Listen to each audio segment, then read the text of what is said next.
পলিথিনের চালানে আলু নিয়ে যাওয়ার চেষ্টা। বাংলা থেকে ঝাড়খণ্ডে যাওয়ার পথেই রুনাকুড়া ঘাটে আলু বোঝাই ট্রাক আটক করল বারাবণী থানার পুলিশ। গ্রেপ্তার হলো চালক ও খালাসি। কয়েকদিন আগেই আলুর দাম নিয়ন্ত্রণ করতে রাজ্যের মুখ্যমন্ত্রী মমতা ব্যানার্জি ঘোষণা করেছিল বাংলা থেকে আলু অন্য রাজ্যে যাতে না যায়। তারই জন্য তিনি সমস্ত নাকা পোস্টগুলিকে কড়া নির্দেশ জারি করেছিল। সেই মতো বাংলা ঝাড়খণ্ড সীমানার প্রত্যেকটি চেকপোস্টে পুলিশের কড়া নজরদারি চলছিল। তবে এবার বাংলা ঝাড়খণ্ড সীমানার রুনাকুড়া ঘাট নাকা পোস্টে আলু ভর্তি একটি ট্রাক পলিথিনের চালান দেখিয়ে পালাতে গিয়ে পুলিশের হাতে ধরা পড়ে।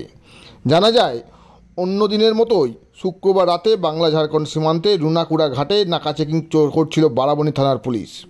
সেই সময় একটি 12 চাকার ট্রাক পলিথিনের চালানে বাংলা থেকে ঝাড়খণ্ডে আলু নিয়ে যাওয়ার চেষ্টা করছিল। সেই সময়ই বারাবণী থানার পুলিশ ট্রাক দাঁড় করিয়ে চালকের কাছে বৈধ কাগজপত্র দেখতে চায়।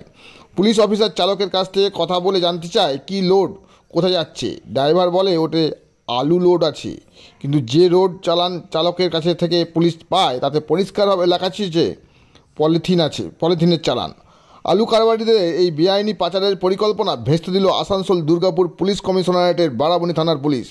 আলু বোঝাই 12 চাকার ট্রাকটিকে আটক করার পাশাপাশি চালক ও খালাসিকেও গ্রেপ্তার করেছে পুলিশ। গ্রামাঞ্চল শিল্পাঞ্চলের খবর, ব্যুরো রিপোর্ট।